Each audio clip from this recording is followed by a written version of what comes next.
गेल्या मार्च महिन्यामध्ये शेतमालासाठी संघर्षाची तयारी दाखवणारे बच्चू कडू एप्रिल महिन्यामध्ये सत्ताधारी आमदार झाल्यानंतर सोशल मीडियामध्ये ट्रोल होत आहेत।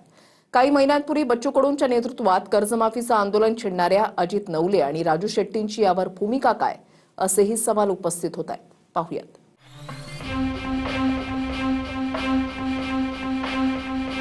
शेतकरी आणि लोक संतप्त झाले तर सत्ताधारी आमदारांना मारतील अशी जहाल विधानं करणारे बच्चू कडूच सत्ताधारी आमदार झाल्यावर सोशल मीडियात टीकेचा भडीमार सुरू आहे।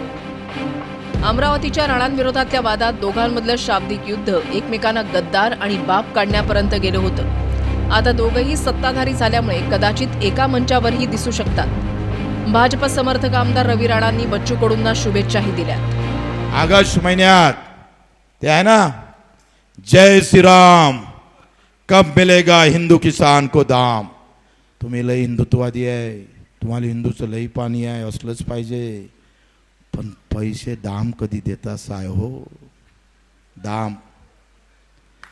आखिर किसान भी हिंदू आहे ना। आम्ही जाती। आपला कृषी मंत्री कोण आहे केंद्राचा?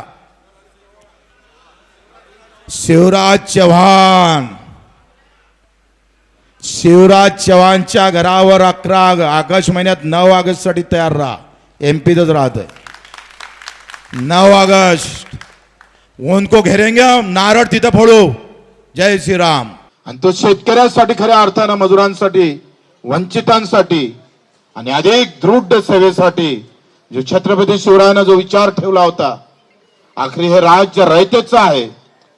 ते रयतेचं राज्य पुन्हा निर्माण व्हावं आणि त्या सर्वोच्च गादीवर पुन्हा आम्हाला शिंदे साहेब दिसावं, यासाठीच आमचे प्रयत्न राहणार आहे।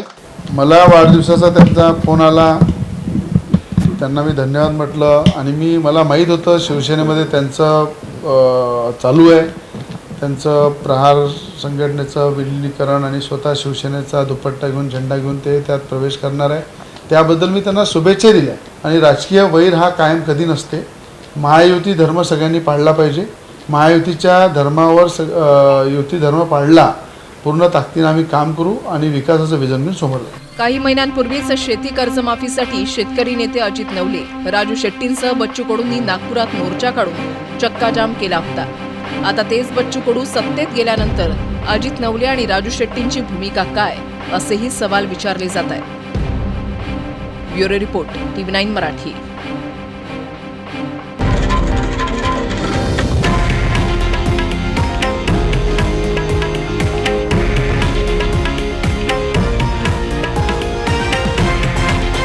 हे आहे देशातील नंबर 1 न्यूज नेटवर्क आणि आपण पाहत आहात TV9 मराठी, एकमेव।